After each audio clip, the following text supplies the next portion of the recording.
dito. Wow, kaganda ang view. Ang ganda nagmaniho, oh. Ang gandang lalaki.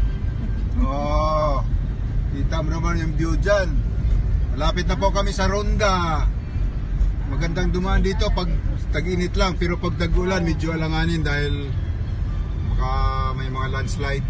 Kaya pag magbakasyon kayo sa Cebu, kaya inananyahan ko po ang mga taga Pampanga dyan, pag bakasyon tayo ulit, gusto niyo magbakasyon dito, summer, dito tayo dumaan sa napakagandang daan, oh. Yan, shortcut to, papuntang Malabuyok, Argao, Ronda ang baba. Yan.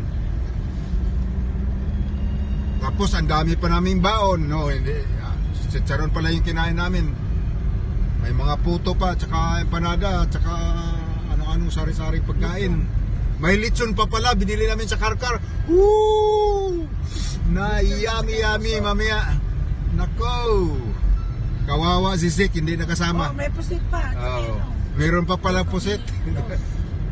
Luto ni Madam Luz. Wow, ito na, kita na po yung dagat. Nice, very nice. Yan. Hindi huwag mag-sunset. Ang gaganda. Tanaw. Ang gaganda ng mga pasahero sa likod, oh. Ayan. Ayan.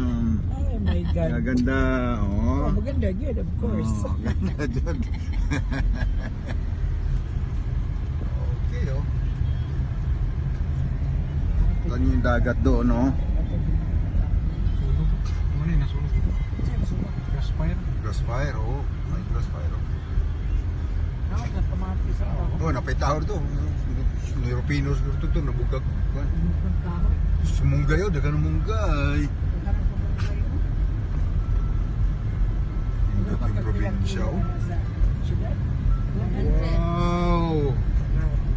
Very nice view. Napakalamig sa mata, oh. Ganda ng view talaga. Pwera usog lang.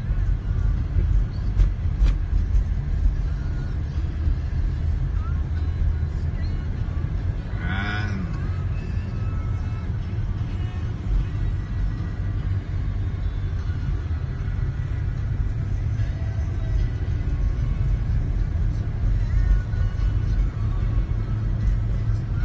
Okay, maya-maya na naman ulit. Bye-bye!